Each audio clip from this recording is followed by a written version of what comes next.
we've got a ton of folks here that are going to say things way more important than myself here today. We're gathered here today to help people. We are here to help people who, forever, whenever someone suffers tragedy in this city and their home becomes uninhabitable or is completely destroyed, they got to go somewhere. And the American Red Cross has always been just a fantastic partner for us. But even the American Red Cross can run into difficult times, either with volunteerism or available shelter space. And so I'm not going to belabor that point, but what I do want to say is we rely, as the fire department, so heavily upon the American Red Cross and a whole bunch of other system partners that when we see them feeling the strain, we feel like we should step up and help. And so between the City of Milwaukee Fire Department, Milwaukee County Office of Emergency Management, and the American Red Cross, we're like a year and a half or so into, maybe 2 years into, how do we solve this problem? How do we get volunteerism up? How do we find more shelter spaces? And this is part of that solution finding. So I just can't say thank you enough to the folks that have gathered here today, and to Northwest Side Partners for hosting us. I'm going to step away. I'll introduce folks, and I want to say thanks to some other folks that have gathered here in a minute. It's my pleasure and honor to introduce the mayor of our fine city, Cavalier Johnson. Thank you, Chief. Thank you. Well, thank you so much, Chief, for working to gather this distinguished group of public servants here to bring attention to this really, really important issue. So even without the recent flooding, all of us would still be standing here today to make a plea for more emergency shelter and for more volunteers too. But obviously recent events have really highlighted the need for those things here in this community. Some of those recent events have also highlighted the needy, the people who need these sort of services, people who are unsheltered. Now, we've all seen the shock and the tears in the eyes of folks who have been affected by those floods, folks who've been displaced from their homes after the historic flooding we've seen in our community. The trauma is enormous, and the sadness is really, really deep. I mean, I've had the opportunity to be out to speak to a number of folks all throughout Milwaukee who've been affected, and it's real. It's really challenging for citizens out there across our community. These are our neighbors. These are people, again, in our community, and in numerous emergency cases, all these folks, they need a place to go, a safe place to go. We can't leave our neighbors without assistance, though. That's where all of us come in. That's where the partnerships that the Chief was just talking about, that's where those things come in. Milwaukee Public Schools has been a huge, huge help, a tremendous help with shelter space at Marshall High School, and I really appreciate MPS for stepping up. I was just with the superintendent just this morning on another matter, and really, really appreciate the partnership that we have with Milwaukee Public Schools. But unfortunately, though, that's not a lasting situation. School is starting just a week from tomorrow, so that space at Marshall High School will need to be released so that kids can get back to learning in school. So, look, the need for shelter is deadly serious. Now, at least 2 people drowned here in Milwaukee during those flooding events. A 48-year-old Juan Carlos Sierra Campos was found the morning of August 10th, and 4 days later, a 72-year-old male, Isaiah Cerna, was found near Port Milwaukee.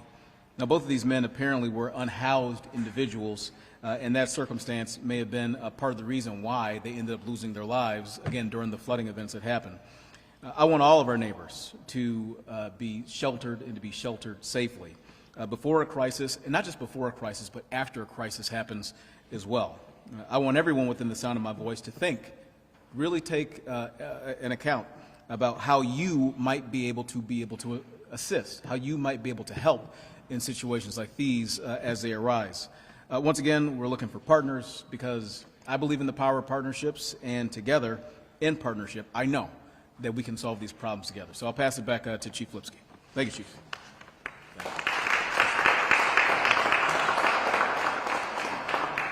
Thank you, Mr. Mayor, and also my privilege and honor to introduce Milwaukee County Executive David Crowley. Thank you. First, I want to say thank you to Chief Aaron Lipsky as well as Concordia 27 for hosting us to be here today. And as many of you know, over the past weeks, we have witnessed the devastation of what an unexpected natural disaster can really bring to our community. And at too many of our neighbors, they've seen not only their homes severely damaged, but quite frankly, they've been destroyed from the floods that we've seen, leaving them not only displaced, but unable to return to their homes. And it's in moments like this that really gives me hope, because we've seen how not only people, but organizations have really stepped up to really provide care for one another. And the American Red Cross of Wisconsin truly embodies that spirit of service as well as care in our community.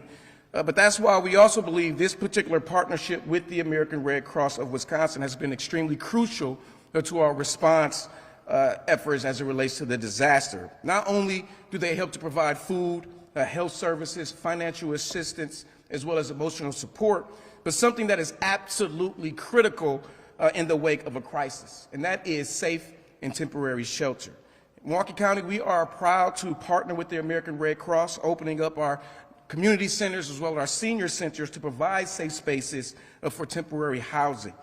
But in the immediate aftermath of the recent floods and storms, the Red Cross, they quickly mobilized, particularly at Haller Park Lodge and the Washington Park Senior Center, to care for residents where there were nowhere else for them to actually turn. And so I'm extremely appreciative not only of their professionalism, but the respect that they have for our spaces that we all share, but most importantly, the dignity and the compassion that they continuously extend to the residents who have been displaced during this challenging time.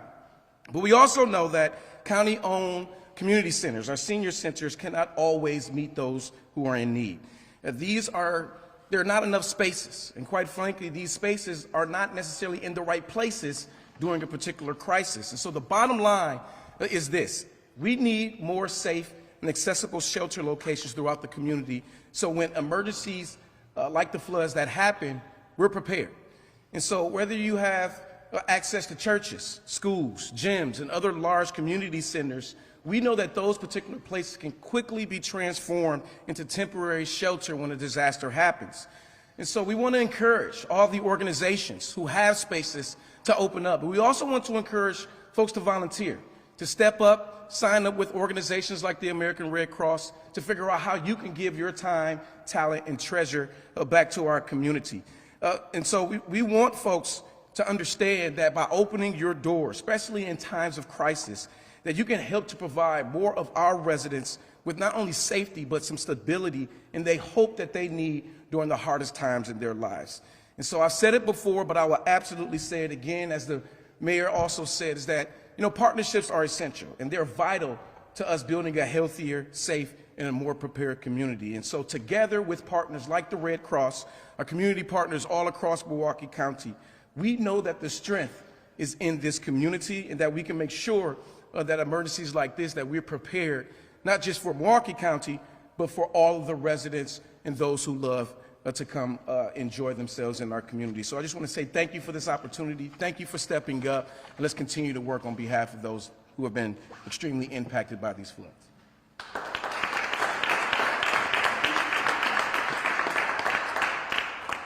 Very much appreciate the outpouring of support for this effort.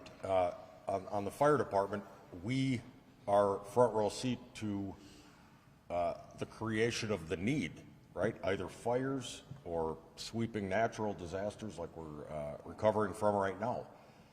And for me, even interacting with the American Red Cross so much, I always just assumed they have like secret warehouses just ready with staff and everything's all prepared. And as it turns out, the American Red Cross is 99.9% run by volunteers.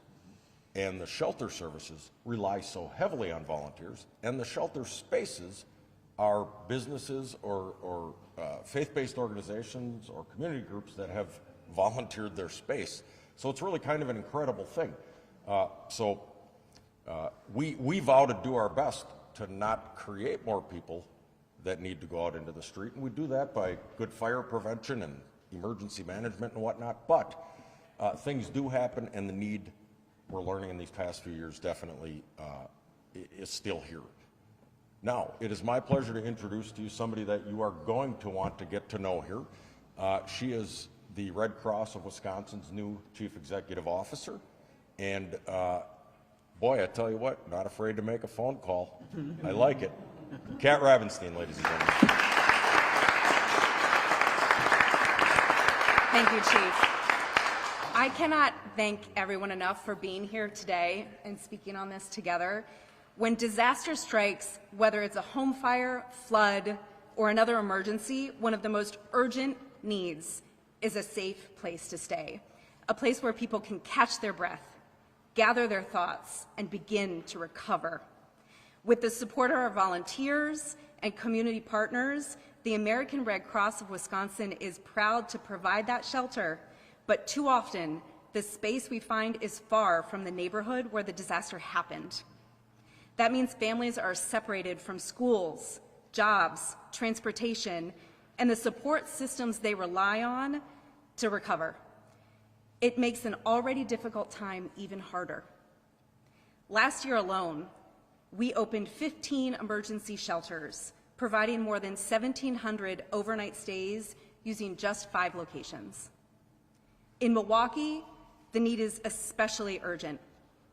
While we have 14 shelter partner facilities across the city, only 2 are located on the north side, where most apartment fires occur and where flooding recently hit the hardest.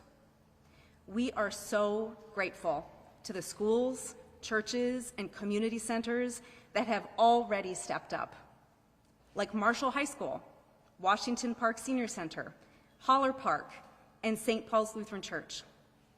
But we need to grow this network so that no family has to wait for safety. If you're a leader at a school, a house of worship, a gym, or a community organization, we ask you to consider becoming a shelter partner. We're looking for large indoor spaces like gyms or cafeterias that can house at least 50 people with restrooms, heating, power, and accessibility.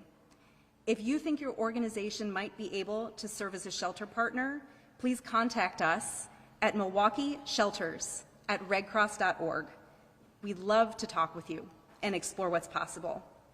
Thank you especially to the civic and community leaders who are here today.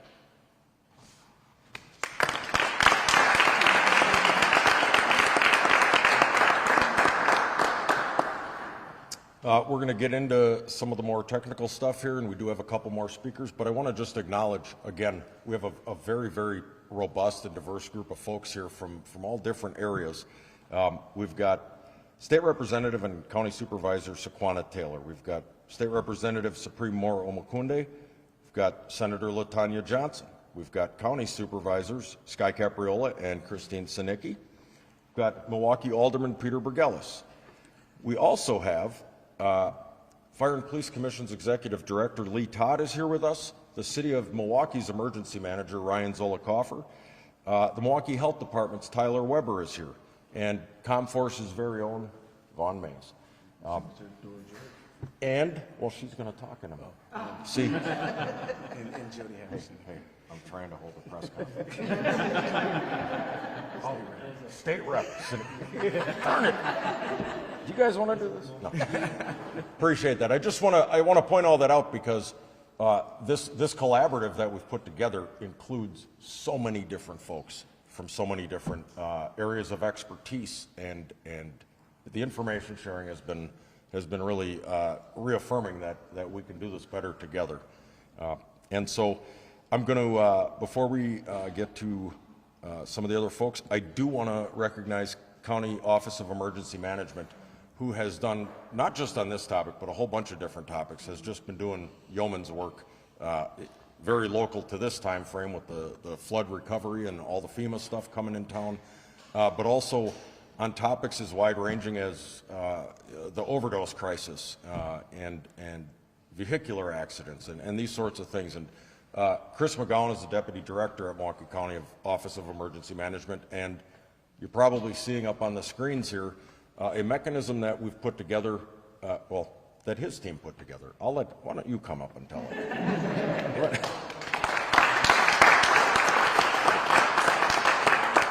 Thank you, Chief. Along with being the primary county partner for emergency sheltering within Milwaukee County, OEM has partnered with Milwaukee Fire Department as co-chair of the Urgent Sheltering Task Force. Many of the people that are here today have spoken about the urgent need for finding more locations for these sheltering events that occur not only for disasters like the flood that we're seeing now, but most often are fire damage or other types of damage that create a housing need for many of our residents. Through our GIS team, OEM, we have created the sheltering dashboard that you see here through ArcGIS. This tool allows community sheltering partners who are given a link to add and edit shelter records in real time, fostering collaboration and information exchange not previously possible. This data is automatically mapped alongside pertinent information on a given shelter, such as capacity, amenities, points of contact, and building access information. Using this dashboard, all emergency management partners have instant access to the most complete, up-to-date information possible for emergency responses. The long-term goal of this dashboard is to proactively create a robust database of sheltering options that is accessible to emergency management and sheltering teams when the need arises. Having the ability to use incident location data and having the available sheltering options near the incident will be a game changer. Our hope is to keep evacuated residents as close to their normal support networks within their own neighborhoods as much as possible.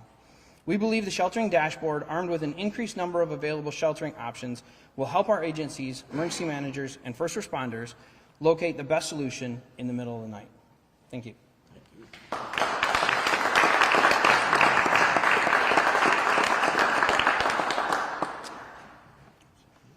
I'd like to introduce you to State Senator Dora Drake.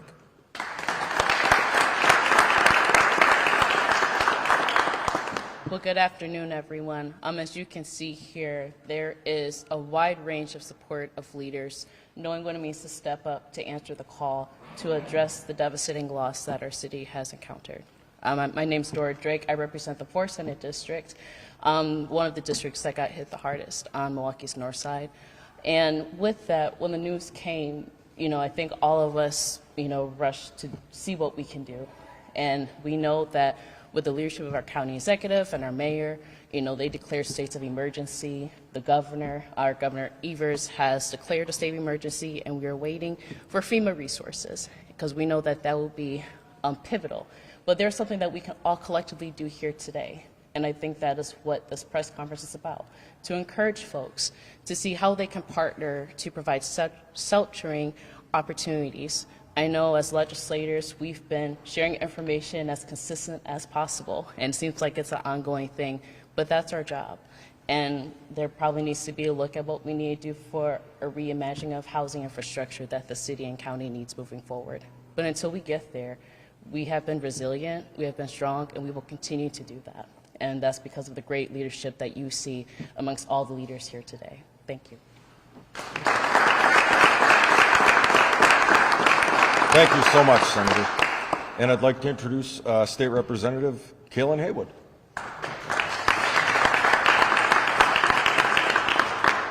Well, good afternoon.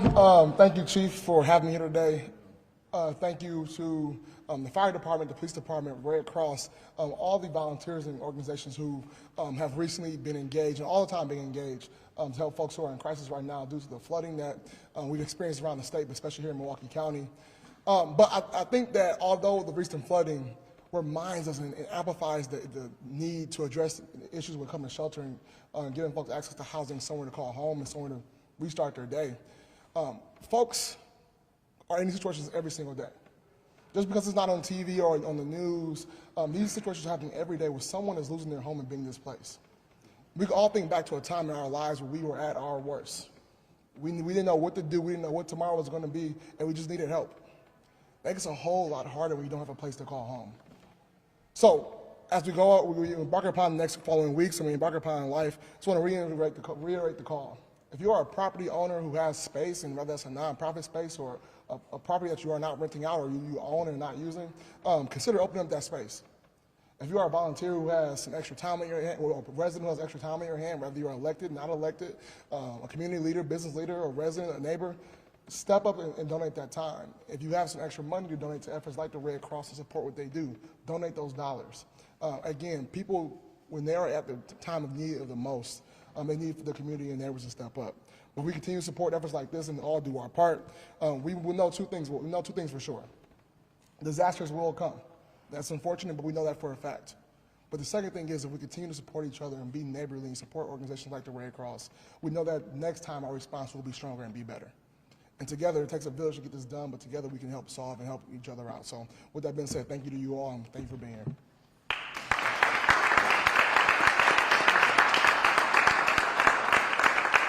So we appreciate your patience. We've only got 14 additional people to speak. I'm kidding. I am going to bring the plane in for a landing here. I want to point out one thing. Anybody can do this, right?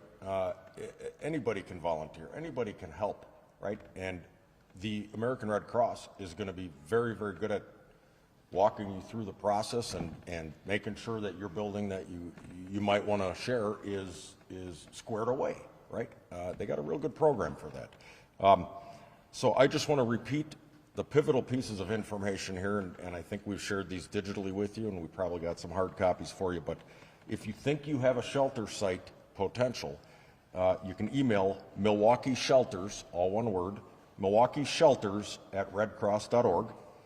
If you're interested in becoming a volunteer, redcross.org/volunteer. Right on their website, big bold words, it says volunteer. And I would like to acknowledge that the Red Cross has also been hard at work relative to this flooding going on with getting immediate financial assistance out to folks, even in advance of our federal partners who have been in town working with us. I cannot express with enough gratitude. Everybody's just taking time out of their busy days. People are doing incredible things on their own, and now to pull everybody in here so that we can amplify this message, it is going to help everybody. I would like to offer, quite frankly, since I just named some folks, but if anybody else would like to say anything, this would be a really good time because we're holding them hostage right now. So if anybody would like to say anything, great, and if not, that's fine too. We'd be open for questions. So flooding 2 weeks ago, did we have enough space? What was the space? What were the needs, and how much space? So I turn it over to our Red Cross expert. We're very grateful that Marshall High School opened up as a shelter location for us. And we, like others have said, the need for shelters only became more apparent during this flooding response as we struggled to find a location when school begins again, which is this week. We think we're nearing the finish line and locating someone as a shelter location, but please, if you have a site that you think would be good for a shelter, please, Milwaukee Shelters at redcross.org. We'd love to hear from you and talk more. So that Marshall really kind of, you were able to, how was everybody able to? We were, yeah, and Holler Park also stood up with us. Thank you. Anything else? For those who were affected by flooding, what are some of the first steps they need to do to get some assistance? That's a fantastic question. I'm going to say the number one thing that we keep pushing everyone towards is 211. 211. Anybody can access it from anywhere, and it's one-stop shopping. It gets you right to whatever. Everybody's needs are a little bit different. It gets you right to the needs. So 211. Good. Thank you so much for coming out. We really appreciate it.